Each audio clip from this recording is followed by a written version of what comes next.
nimele izwe lakephi konje? Nimele liphi izwe? Livela seSwatini.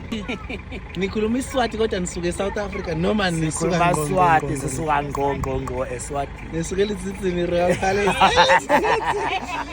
Gazi ngiyaxolisa mhlambe sengi-extra. What does that name mean?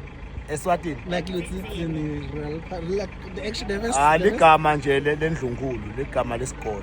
I meaning is like in Mulkazo, what's a like litsitsini, what does it mean? Yeah, sithe tsine kahle mhlambe ngwenyama inalo noma labakhulu.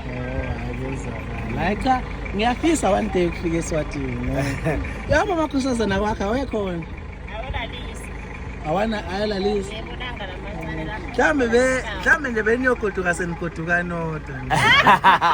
Kanje. Una F60 kodingomo. 60 unato una. Ulethola ngo 6 eSwatini? Yes. Ayinesiqosha. 60 ngempela noma uyayisholo wami? Yaza. Lingakanani lobo kusho 15. 15 yeah. Phela kude ibizo le, kude dibito.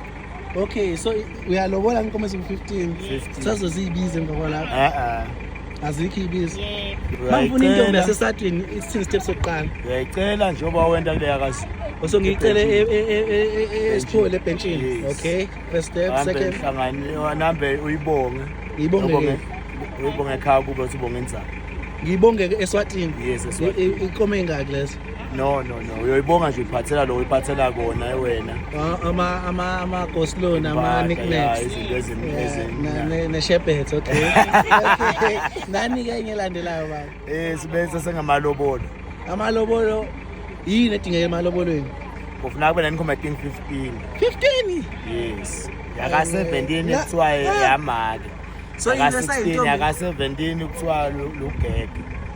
17. La kwaZulu kuthiwa zu11 nakhona sifuna ukuzehlisa. No, inqumbi ke la nina nibetala inqumbi ethi. Okay, so after ilobolo mase kuba yini? Songumshado phela. Umshado uze ekhaya. Yeah, uyalekile. Shembe. Oh nina nikhathi isibizo. Inkomo la kini ning 20,000 15,000 lekethi inkomo from 6,000 to 10,000. Shembe. Hayi cha kezwakala. Manje nithe inkosazana yala ekhaya kebi? Yolalisa, hayi kulungile. Bese ngisho ukuthi inkomo nozithola ngendlela ningasalisisa. Ngiyabonga baba, nisale nenkosi. Bantu baseludzizini. Sha.